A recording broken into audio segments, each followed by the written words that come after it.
Boa tarde. Eu queria agradecer a Vera Gonçalo, a Lúcia Valverde, pelo convite de estar aqui com vocês, agradecer aos colegas aqui da mesa e agradecer a vocês, amigos, por estarem aqui participando conosco desse excelente congresso.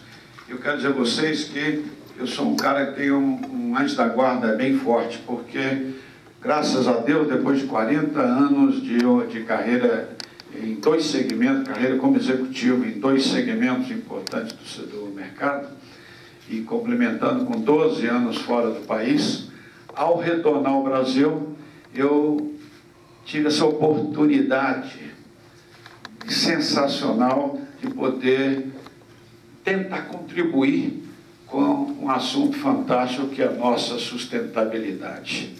Eu abracei uma empresa chamada MISC, onde eu tenho a minha própria empresa, que é chamada GBSOL Brasil, que eu fundei quando eu voltei dos Estados Unidos, é Green Building Solutions Brasil. O Brasil é porque eu estava com tanta saudade, eu quis colocar o nome Brasil, e de maneira que eu sou coordenador comercial da MISC pela GBSOL, e os diretores da MISC são dois cientistas fabulosos, que eu gostaria de apresentá-los, ficam a cargo da operação e do desenvolvimento tecnológico da empresa. De ontem, eu procurei montar uma apresentação adaptando para trazer aqui, em função do que eu ouvi ontem, em função do que eu quero poder contribuir.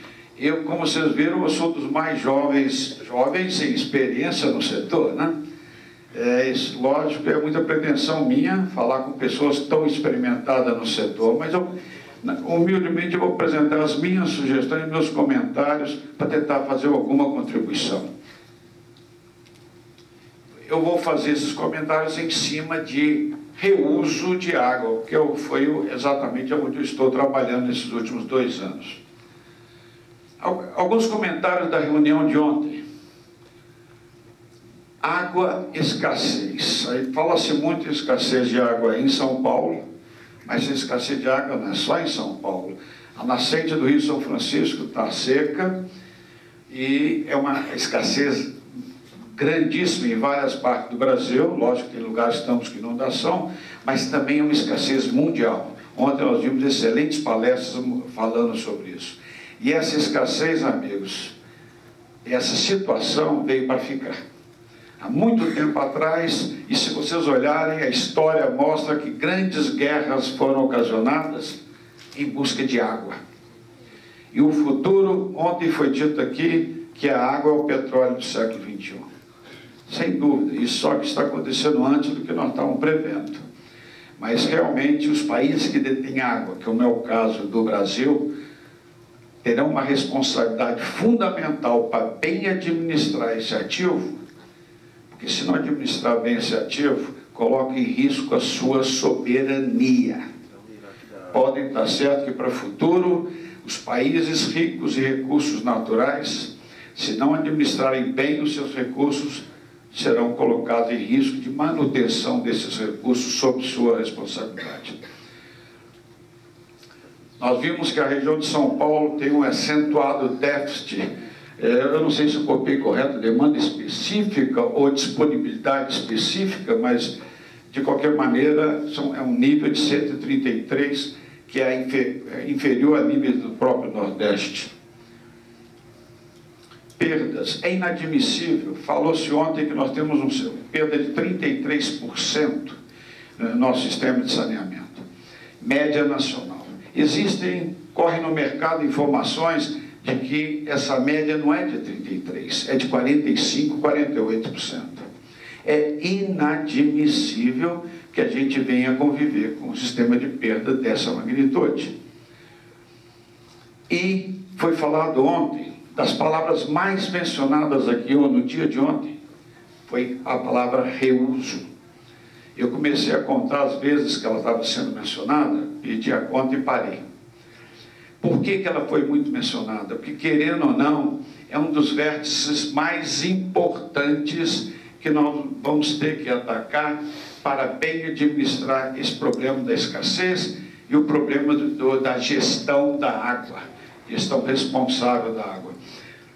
vamos verificar que, de acordo com a maior autoridade brasileira de reuso de água, e das maiores, se não for a maior autoridade mundial, que é o professor Ivanildo Espanhol, para ele é inexorável que o reuso veio para ficar, que tem que ser tratado com muita seriedade. Segundo o próprio professor, ele entende que nós já temos que encarar, e nós, na MISC, achamos que ele está 100% correto, que já tem trabalhos nos Estados Unidos nessa direção, é que existe uma tendência do reuso potável. Hoje o reuso é para uso não potável, mas ele entende, como existe também um diretor da Sabesp que mencionou isso, que nós temos que caminhar também para o reuso potável. É lógico que tudo isso, esses comentários levam uma outra informação. Eu tenho a impressão que foi o Thales que fez uma palestra. A propósito, esses nomes entre parênteses são das pessoas que fizeram esses comentários ontem. Eu procurei colocar um nome e depois o complemento. Eu acho que foi o Thales que, logo depois que o professor mencionou isso, ele acredita que essa tendência é só para daqui a 25 anos, em função do problema cultural e outras que foram discutidas ontem. E foi também mencionado, na parte que foi levantada pela Green Building e também pelo o expositor que veio logo a seguir, de que reuso é trabalho para profissionais sérios, não pode ser para amadores. Infelizmente, nesse aspecto, amigos, eu estou muito preocupado com a imagem que o reuso tem no mercado brasileiro. Eu cheguei a ter, depois de muitas tentativas, reuniões com diretores importantes de corporações importantes no Brasil, que eu demorei 4, 5 meses para conseguir um contato, e eu coloquei contra a parede, depois de fazer uma apresentação, que diabo, uma coisa tão importante, num momento tão sério, que dificuldade de marcar uma reunião. Ele falou claramente, eles, que já foram uns 3 ou 4, disseram: Elias, vou lhe dizer, esse assunto estava proibido na nossa corporação. Nós já quebramos a cara, já tivemos surpresas muito desagradáveis e chegamos a ter demandas contra a nossa organização. Então, esse assunto estava proibido de ser discutido em nossas organizações. Então, esse é um assunto que, como reuso, é fundamental para que nós possamos trabalhar, contribuir para essa responsável gestão da água. Isso terá que ser muito bem coordenado daqui para diante. Eu vou voltar nesse ponto daqui a pouco. E foi mencionado, vocês vão ver aqui uma interrogação, eu tenho a impressão que foi um dos colegas aqui, porque eu estava lá atrás, eu só lembro do cabelo branco, eu não consegui copiar o nome, que veio de Portugal, e fez esse alerta para uma premência, para então vigilância e controle da água e um plano de segurança da água, principalmente para reuso. Foi uma palavra foi um comentário extremamente apropriado, porque realmente o que nós vamos ter que encarar, e aí vem uma mensagem, o seguinte: é fundamental que nós nos reunamos e definamos as regras de jogo para o reuso. E é com isso, meus amigos, vamos ter que juntar nós, empresas fabricantes, os consultores, as autoridades, porque é fundamental. Reuso, como foi mencionado ontem várias vezes aqui, uma pessoa que vai num vaso sanitário pode se contaminar, pegar doenças muito sérias. E também, vocês verem como o reuso está muito mal coordenado, tem-se uma preocupação que até é válida para evitar cruzamentos de linhas. Recomenda-se, que nós achamos incorreto, adicionar corantes na água com pretexto de identificar e não haver cruzamento de linhas. A ideia pode ter sido até boa, mas está servindo para encobrir águas impróprias para serem usadas como reuso. Nós entendemos, isso é uma coisa para apresentar numa reunião de um grupo de trabalho, que esse corante só deve ser utilizado no início de operação ou quando for feito algum processo no sistema hidráulico da edificação. Caso contrário, não se pode permitir, porque isso encobre. Porque se você tem uma água impura no vaso branco, ela automaticamente se denuncia. Agora, se você adiciona corante, ela fica azul ou verde, você está sendo iludido. E uma coisa muito interessante, que nós vimos ontem, bacias estão caminhando para 4,8 litros, estão hoje em 6,2, 6,8, 6,5, e já estiveram a 30 no passado. Isso é ótimo, mas o que implica? Isso implica que os esgotos ficam cada vez mais concentrados. Cada vez mais concentrados significa dizer que o DBO e o DQO ficou muito acentuados. Não se pode mais trabalhar com esgotos com DBO de 250, 300 miligramas de O2 por litro. Em todas as amostras que nós recebemos, a grande maioria que nós recebemos com 800 miligramas de O2 por litro. E é muito comum ver sistema no mercado sendo dimensionado para 250, 300, que está totalmente impróprio. E foi dito o seguinte: inovação. Ontem o professor Ivanildo Espanhol mostrou o trabalho sensacional que ele está fazendo no centro de referência, procurando associar sistemas de lodos biológicos que não são suficientes para um sistema de reuso. O sistema de lodo biológico tem que ser complementado para poder ser trabalhado com reuso, e o professor Ivanildo mostrou excelentes experiências que ele está fazendo, e é fundamental, tendo o CNPq aqui, nós temos que valorizar e buscar inovações. Um rápido histórico, amigos.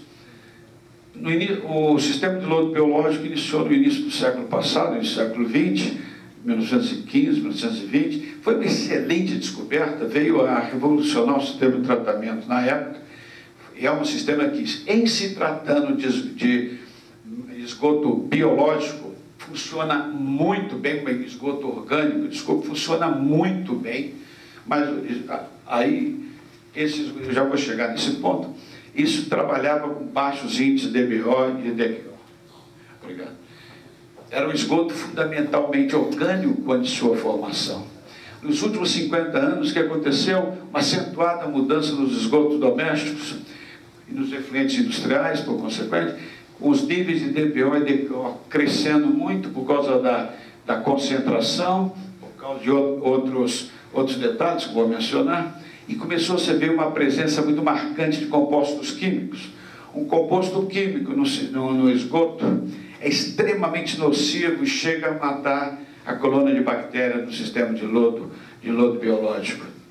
E na época recente, o que acontece? Houve um crescimento brutal nesse crescimento de DBO, DQO, em função da concentração, e de maneira que com presença em compostos químicos. Foi falado ontem aqui de composto de pílula anticoncepcional em esgotos, que é encontrado em quase toda a amostra. O rio Tamisa, na região, é onde tem o maior índice de problemas hormonais nas pessoas, em função justamente do sistema de descontaminação verificada no rio Tamisa. Porque, muito baseado em tratamento de lodo orgânico, esses hormonais passaram no sistema. Então, um desafio hoje, como o próprio professor falou, é que para reuso o lodo biológico não é suficiente. Temos que agregar outros processos ou substituí-los. Temos que buscar novas tecnologias. E aqui está o CNPq para ajudar todos nós numa busca de novas tecnologias. Eu não vou apresentar, mas porque não vou fazer propaganda, mas a nossa tecnologia é uma tecnologia que diferencia de tudo que nós procuramos, que tem por base processos químicos. Dentro do base processos químicos, e com nanotecnologia, nós trabalhamos com... Esse é um sistema convencional, aeróbico, anaeróbico, que trabalha com grande área ocupada, presença de odores, elevado custo, que tem que funcionar 24 horas por dia. E aqui um sistema chamado combinado, que também apresenta características muito parecidas, por ser também em base de lodo biológico, enquanto que o nosso sistema, a nossa tecnologia, é um sistema compacto. Eu não vou entrar aqui em detalhe para mostrar a descrição, mas eu estou à disposição de vocês para discutir a respeito de tudo isso daí. Agora, a mensagem eu queria dar é o seguinte: é fundamental que nós nos reunamos para estabelecer as regras do jogo para reuso. Do contrário, nós, ao invés de tirar partido dessa grande oportunidade que nós temos, nós poderemos comprometer irreversivelmente esse mercado. Quando foi dito ontem que o reuso é para profissionais e sérios, esta é a verdade. E esse, meus amigos, é uma das grandes oportunidades para a gente responsavelmente enfrentar a escassez de água e a gestão responsável da água. Terminando, aqui vocês têm os dados para contrato. Eu vou fazer um último comentário de despedida. Não tem nem a ver com a apresentação, mas eu, como cidadão, eu queria dizer esse comentário a vocês. Nós terminamos recentemente um período eleitoral, foi muito difícil, etc. Passou. A democracia é isso. Passou, independente do que cada um queria, já é página virada, vamos em frente, trabalhar para fazer o nosso país melhor, independente de quem ganhou, se é de nossa preferência ou não. Agora, um alerta eu queria fazer a vocês, e principalmente quem estava na época fora do Brasil. E, por favor, não vai nenhum viés partidário nisso, pelo amor de Deus. Eu falo de coração e como cidadão, e como querendo contribuir. 2008, para não falar de épocas passadas, nós perdemos uma grande oportunidade como país. Quando os países desenvolvidos estavam quebrados, com aquela crise, nós podíamos ter dado uma alavancada e, que nem os gringos falam, fazer um leverage nas nossas condições para poder melhorar o nosso nível competitivo. Isso não foi feito por várias razões. Ninguém erra porque quer, todos nós estamos sujeitos a erro. Agora, nós não temos um risco, não é de fazer um crescimento, uma melhora na nossa condição. O nosso desafio maior hoje é de não cair, não permitir que a nossa competitividade vá mais ao baixo. É fazer que esse país seja uma realidade para nós ainda, para nossos filhos, para as gerações futuras. E para isso, independente de que está no governo, se é do nosso partido, se não é, vamos ser responsáveis, vamos brigar para fazer as coisas acontecerem. Amigos, muito obrigado. Obrigado mesmo dessa pessoa que está recente com vocês, mas eu estou muito feliz de estar podendo dar uma contribuição para a sustentabilidade do nosso meio ambiente. Muito obrigado. Obrigado, Elias.